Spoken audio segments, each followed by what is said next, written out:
இறை இயேசுவில் பிரியமான சகோதர சகோதரிகளே, நமது ஆண்டவர் இயேசு கிறிஸ்துவுடைய திருப்பெயரால் உங்களுக்கும் உங்கள் குடும்பத்தில் இருக்கிற அனைவருக்கும் அன்பும் சமாதானமும் மகிழ்ச்சியும் உண்டாவதாக.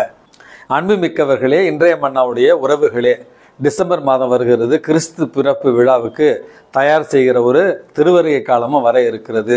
உங்களிடத்தில் ஒரு கோரிக்கை வைக்க விரும்புகிறேன். போன வருடம் நம்ம உதவி செய்தது போல இந்த வருடமும் 150 ஆதரவற்ற, கணவனை இழந்த மற்றும் மனைவியை இழந்த, பிள்ளைகளால் கைவிடப்பட்ட முதியவர்கள் 150 பேர் இருக்கிறார்கள்.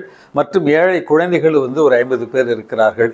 இவர்களுக்கு உடுத்துவதற்கு ஒரு உடை, அன்றைக்கு உண்ணுவதற்கு ஒருவேளை உணவு மற்றும் அவர்கள் போர்த்தி கொள்வதற்காக ஒரு போர்வை கொடுக்கலாம் அப்படி என்று நாங்கள் உத்தேசித்திருக்கிறோம். ஆகவே உதவிக்கரம் நீட்ட விரும்புகிற உறவுகள் தயவு செய்து இந்த வீடியோவில் இருக்கிற கைபேசி எண்களை அழைத்து என்னிடத்தில் நேரடியாக பேசி நீங்கள் எப்படி வேண்டுமானாலும் உங்களுடைய உதவிக்கரத்தை நீட்டலாம். ஆகவே தயவு செய்து இது கட்டாயம் அல்ல. கிறிஸ்து பிறப்பு விழாவை ஏழையரோடு பகிர்ந்து கொள்வதற்கு எனக்கும் உங்களுக்குமான ஒரு வாய்ப்பு. ஆகவே முடிந்தவர்கள் மட்டும் கட்டாயம் இல்லாமல் பகிர்ந்து கொள்ள உங்களை அன்போடு அழைக்கின்றேன். என்னை நேரடியாக தொடர்பு கொண்டு நீங்கள் பேசலாம். அன்புமிக்கவர்களே, நவம்பர் மாதம் 14ஆம் தேதி தாயாம் திரு அவை புனித நிக்கோலஸ் டாவேலிக் மற்றும் அவருடைய சகோதரர்களுடைய நினைவு நாளைத்தான் கொண்டாடுகிறது. இந்த புனித நிக்கோலஸ் டாவேலிக் என்பவர் குரோஷியா நாட்டில் 1430ஆவது ஆண்டில் பிறந்தார். இவர் ஒரு பிரான்சிஸ்கன் சபை துறவி. இவரும் இவருடைய சகோதரர்களும் போஸ்னியா என்று சொல்லப்படுகிற இடத்துல இறைப்பணி ஆற்றுகிறார்கள். அதற்கு பிறகு எருசலேம் பகுதியில் இவர்கள் இறைப்பணி ஆற்ற செல்லுகிறார்கள். அங்கு இருந்து அவர்கள் இஸ்லாமியர்கள் வசித்த பகுதிக்கு சென்று இயேசுவை பற்றி அறிவித்த ஒரு காரணத்தினால் இஸ்லாமியர்களால் சிறைபிடிக்கப்பட்டு பல ஆண்டுகள் சித்திரவதை செய்து மனம் மாறவும் கட்டாயப்படுத்தப்படுகிறார்கள். ஆனால் கடைசி வரியில இவர்கள் கிறிஸ்துவை மறுதலிக்காமல் வாழ்ந்த ஒரு காரணத்தினால் அனைவருமே தலை துண்டிக்கப்பட்டு இயேசுவுக்கு சாட்சியாக, இரத்த சாட்சியாக மரித்தார்கள் என்று இவருடைய வாழ்க்கையில நம்ம பார்க்கிறோம். அன்புமிக்கவர்களே, இந்த புனிதரை போல நாமும் இயேசுவின் மீது மாறாத அன்பு கொண்டவர்களாய், நம்முடைய விசுவாசத்தின் மீது அசைக்க முடியாத நம்பிக்கை கொண்டவர்களாய் வாழ இவருடைய பரிந்துரையை இன்றைக்கு நம்ம மன்றாடி செபிப்போம். அன்புமிக்கவர்களே, இன்றைய நற்செய்தி வாசகத்தில் நமது ஆண்டவர் இயேசு கிறிஸ்துவிடத்தில் இறை அரசு எப்பொழுது வரும் அப்படின்ற ஒரு கேள்வியை கேட்கிறார்கள். அதற்குத்தான் நமது ஆண்டவர் இயேசு கிறிஸ்து இறை அரசு அல்லது இறை ஆட்சி என்பது நீங்கள் எதிர்பார்ப்பது போல பெரிய பெரிய ஆச்சரியமான காணக்கூடிய வகையில் அங்கே நடக்கும் இங்கே நடக்கும் என்பதெல்லாம் இல்லை. இறை அரசு ஏற்கனவே உங்கள் நடுவில் இருக்கிறது அப்படி என்று அழகான ஒரு செய்தி இன்றைக்கு நமக்கு தருகிறார்.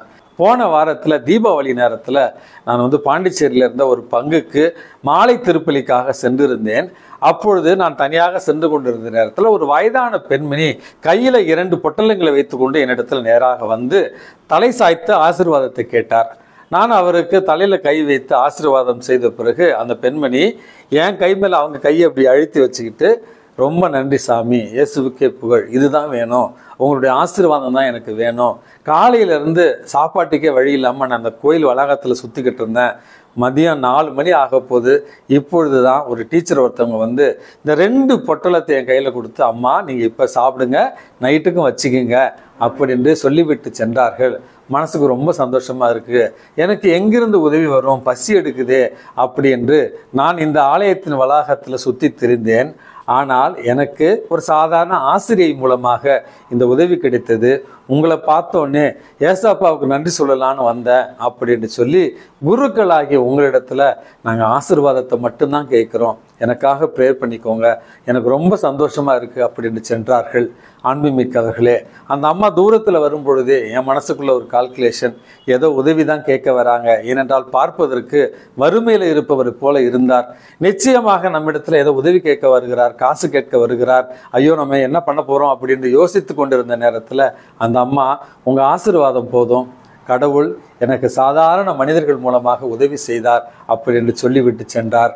அன்பு மிக்கவர்களே, ஒரு குருவிடத்துல ஆசீர்வாதம் மட்டும் போதும் ஃபாதர் அப்படின்னு நினைக்கிற அந்த அம்மாவுடைய மனசுல இறையரசு இருக்கிறது. இந்த அம்மா சாப்பிடணும், அது 2 வேளையும் சாப்பிடணும்னு இவர்களுக்காக 2 பொட்டலும் உணவை கொடுத்த யாரோ முகம் தெரியாத ஒரு ஆசிரியை, அவர்கள் உள்ளத்திலும் இறை அரசு இருக்கிறது. இப்படியாக இறை அரசு என்பது மிகப்பெரிய கால மாற்றத்தாலேயோ அல்லது இடி முழக்கத்தாலேயோ தெரிவதல்ல. அன்புமிக்கவர்களே, இறை அரசு என்பது உங்களில் இருக்கிறது. இறை அரசு என்பது என்னிடத்தில் இருக்கிறது.